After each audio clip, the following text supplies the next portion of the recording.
CTV News at 5 with Hudson Mack. That storm and heavy snow that trapped the snowshoers has also increased the avalanche risk on the island. The Vancouver Island Avalanche Bulletin says anyone who is entering backcountry right now needs to take extra precautions. The reason for that is that we are getting large quantities of snow, as well as strong winds moving that snow. And in addition, at tree line and above, we've got layers in the snowpack that relate to the cold temperatures that we've had in the last while that make the snow less stable again. So the big storm on its own would be sufficient, but we can add those layers into the equation as well, and we've got a high avalanche hazard. The avalanche risk at the alpine and at the tree line levels is listed as high for the next few days. The risk below the tree line is listed as considerable. Well, as construction gets underway in Colwood, construction is wrapping up at the University of Victoria, and that was cause for celebration today. The buildings that underwent major renovations are now ready, just in time for UVic to celebrate its 50th anniversary. The university received more than $42 million in funding to help to renew and upgrade 6 buildings on campus. The Clairvaux, Cornett, Elliott, and University Centre building, all built between 1962 and 1978, are some of the buildings that were in need of renovation. Those updates include seismic, safety, and systems upgrades. The federal government says it's all about enhancing the learning environment and creating jobs. We wanted to create jobs in the immediate term to help our economic recovery and create better research capacity so that we could create those better jobs, higher paying jobs that we know are coming in the future. The other things that changed is the ability to make buildings more energy efficient. So we did all kinds of things, improving windows, improving mechanical systems to make them more energy efficient. And other things around safety, improving access, so things like elevators and wheelchair lifts. Those energy efficiency upgrades are already paying off. They have resulted in savings of about $180,000 a year. An Alaskan couple is going to great heights to learn more about global warming. The pair is taking on some of the largest glaciers in North America to try to help understand climate change. Brentwood Higman and his wife trekked 160 kilometers across the icy lobe of the Malaspina Glacier and along the storm-battered North Pacific coast. The couple traveled by foot and used a pack raft to get across waterways, but they were not traveling alone. They scaled the glacier with their 2 little children who were only 2 years old and 9 months old at the time. The family documented their exploration of climate change and later turned it into a movie. There's sort of a confluence of a lot of these things that are very subtle in most places. You know, the changes in temperature and how that's affecting coastlines and stuff. Well, right here at Malaspina, it's amazing. Like, I mean, we watched one storm that completely altered, you know, many kilometers of beach while we were there. And you know, you look at the maps and they have absolutely nothing to do with reality. So you think, oh, I go to Google Earth where they have recent imagery. And we had this one big river. We thought, oh, let's go check this river out. And we walked up there and there's this tiny little trickle, a little clear water trickle coming out, and finally we found out the river had completely diverted through a tunnel through the glacier.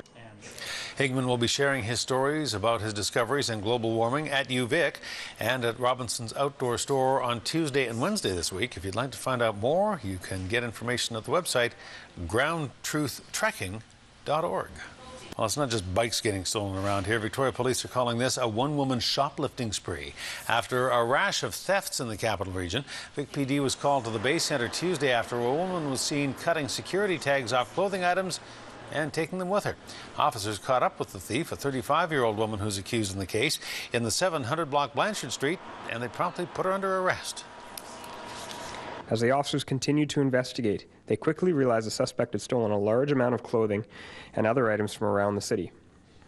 A search warrant was granted for a storage cabinet in the 800 block of Burdett, and officers recovered thousands of items. Officers are now cataloging all of the stolen items, and they're trying to return them to the stores where they came from. Vic PD recommends charges of mischief and possession of stolen property under $5,000. This has been a frustrating day for ferry travelers on the island. This afternoon, BC Ferries was suggesting if you want to get off the island tonight and you're on the South Island, you should head to Nanaimo and go to Departure Bay. The situation at the terminal is a little better at this hour, though.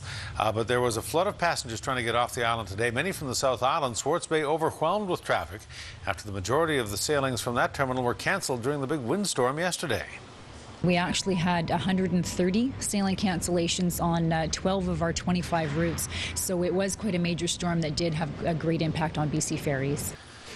Ferries have been sailing out of Swartz Bay as well, but today the waits were significant. A two-sailing wait earlier this afternoon. People at Departure Bay this afternoon were glad to be getting on a ferry ahead of the rush that they expected was on the way.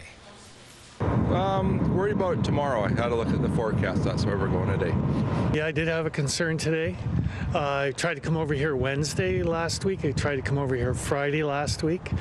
And so I gave it another try this morning, trying to squeeze myself between two storms. So I tried to get on the 7 o'clock to Vancouver out of Victoria. It was full up, so I had to drive up island an hour and a half to get a 5 o'clock to get home.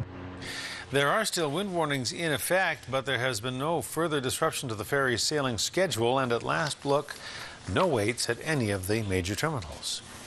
Well, people in Tofino once again are turning on the tap, turning on the stove when they turn on the tap, and for good reason.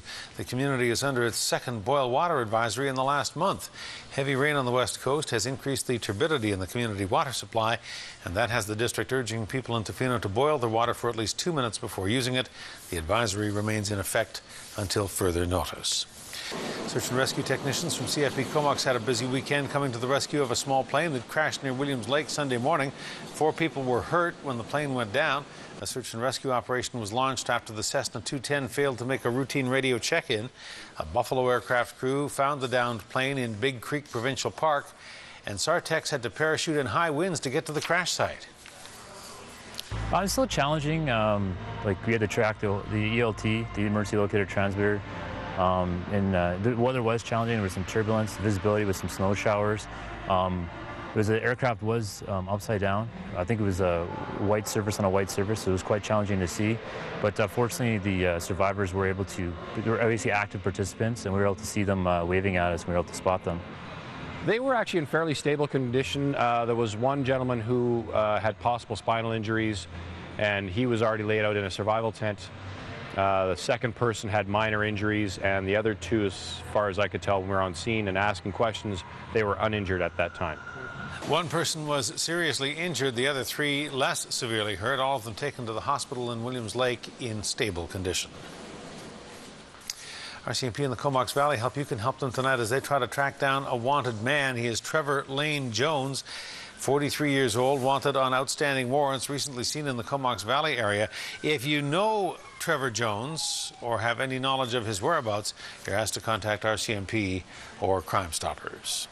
The softwood lumber agreement between Canada and the U.S. has been extended by 2 years. The two governments have agreed to extend the deal to October 2015.